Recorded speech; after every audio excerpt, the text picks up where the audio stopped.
একবার ইংল্যান্ড থেকে বড় এক ক্রুজ হচ্ছে যে আপনার বড় ধরনের শিপ, যেটা করে মানুষ বিভিন্ন ধরনের এন্টারটেনমেন্টের জন্য হচ্ছে যে ব্যবহার করে। এক একটা ক্রুজ আপনার 14 তলা, 15 তলা, 7 তলা, 8 তলা এরকম হয়ে থাকে। বিদেশে এক দেশ থেকে আর এক দেশে ভ্রমণের জন্য মানুষরা এই ক্রুজগুলোতে ওঠে। এই ক্রুজগুলো সাধারণত ব্যবহার করা হয় ট্যুরিস্টদের জন্য।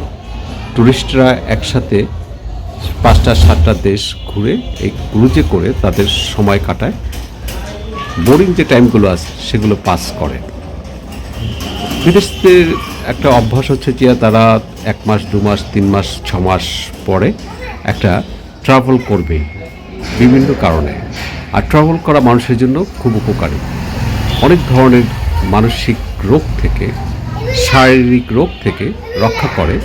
যদি কারো টাকা থেকে থাকে ভালো অঙ্কের যে হলিডে করার জন্য, আপনারা সময় পেলেই হলিডেতে চলে যাবেন, হোক আপনার আশেপাশে কাছে কিংবা দেশে বিদেশে যেখানেই হোক, তাহলে দেখবেন যে অনেক ধরনের ডিজিজ থেকে আপনি মুক্তি পাচ্ছেন। মানুষের যে হরমোনাল গ্রন্থি আছে, এই হরমোনগুলো শরীরের বিভিন্ন অংশে বিভিন্ন ধরনের রোগের সৃষ্টি করে যদি এগুলো ঠিক মতো বিকশিত না হয় বা তার যে কার্য করার ক্ষমতা আছে সেগুলো যদি সে প্রকাশ করতে না পারে, শরীরের ভিতরে বিভিন্ন ধরনের রোগ বাসা বাঁধে। মানুষের শরীরে নিউরোপ্যাথি যেটা হয়, মানুষের শরীরের মাথা ব্যথা দীর্ঘমেয়াদী যেটা হয়, মানুষের শরীরে ডিমেনশিয়া ভুলে যাওয়ার যে রোগগুলো হয়, সেগুলো কিন্তু মুক্তি পেতে পারেন এ ধরনের হলিডে করার জন্য। আবার গোড়ায় চলে আসলাম। ক্রুজটা ইংল্যান্ড থেকে আমেরিকা যাবে, মাঝখানে বেশ কয়েকটি দেশ ভ্রমণ করবে। ইটালি, ফ্রান্স, জার্মানি এ ধরনের বেশ কয়েকটা দেশ ভ্রমণ করে সে তার লাস্ট গন্তব্য হচ্ছে আমেরিকা। কয়েক হাজার টুরিস্ট নিয়ে যখন এই ক্রুজটা যাত্রা শুরু করলো, যাত্রার কয়েকদিন পরেই, কয়েকটা দেশ ঘোরার পরেই হঠাৎ করে ইঞ্জিনে দারুণ সমস্যা দেখা দিল। বিদেশিদের ওই অত বড় ক্রুজে ইঞ্জিনিয়ার থাকবে সারানোর জন্য, এটাই স্বাভাবিক। বড় বড় বিজ্ঞ ইঞ্জিনিয়ার, অনেক বড় বড় বেতন নিয়ে থাকেন তারা, হাজার হাজার ডলার, পাউন্ড বা ইউরো যেটাই বলেন নিয়ে থাকে প্রত্যেক মাসে, এবং তাদের জন্য অত্যন্ত আধুনিক ব্যবস্থাও ওই ক্রুজে থাকে। তো যখনই ইঞ্জিনে বড় ধরনের সমস্যা দেখা দিল, সব ইঞ্জিনিয়ার এসে চেষ্টা করতে লাগলো যে ওই সমস্যাটা সমাধান করা এবং ওই শিপটাকে আরও সামনের দিকে এগিয়ে নিয়ে যাওয়া। অনেক দিন ধরে চেষ্টা চলতেছে, কিন্তু কেউই পারতেছে না। ক্রুজের গতিসীমা কমে যাচ্ছে, একটা সময় সিগন্যাল আসবে যে ক্রুজ বন্ধ হয়ে যাচ্ছে আর সামনের দিকে আগাতে পারছে না। হাজার হাজার, কয়েক হাজার, আপনার একটা ক্রুজে হচ্ছে যে 3 থেকে 4,000, 5,000, 7,000 এরকম ট্যুরিস্ট ভ্রমণ করে এক একটা ট্যুরে। সাধারণত 3 মাস, 4 মাস, 2 মাস এরকম একটা ট্যুর প্ল্যান থাকে ক্রুজে করে ঘোরা। মাঝ পথে যখন এভাবে শিপের সমস্যা দেখা দিল, সব ইঞ্জিনিয়ার চেষ্টা করলো, কিন্তু কেউ এই সমস্যার সমাধান করতে পারতেছে না।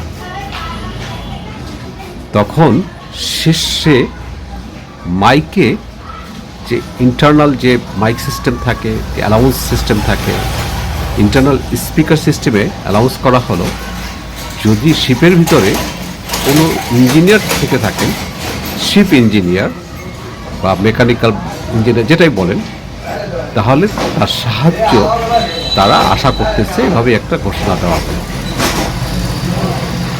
একদিন গেল, 2 দিন গেল, 3 দিন পরে এক ভদ্রলোক এসে শিপের ইঞ্জিন দেখার জন্য দেখতে চায়। তো ইঞ্জিন দেখতে চাই পরে তাকে জিজ্ঞাসা করা হলো, আপনি কি ইঞ্জিনিয়ার? আমি দেখতে চাচ্ছি শিপের ইঞ্জিনে কোথায় সমস্যা। আমি যদি ইঞ্জিনিয়ার না হতাম, আমার যদি অভিজ্ঞতা না থাকতো, তাহলে তো হচ্ছে যে আমি এখানে আসতাম না। তখন স্বাভাবিকভাবেই তাকে সুযোগ দেওয়া হলো যে ঠিক আছে আপনি দেখুন।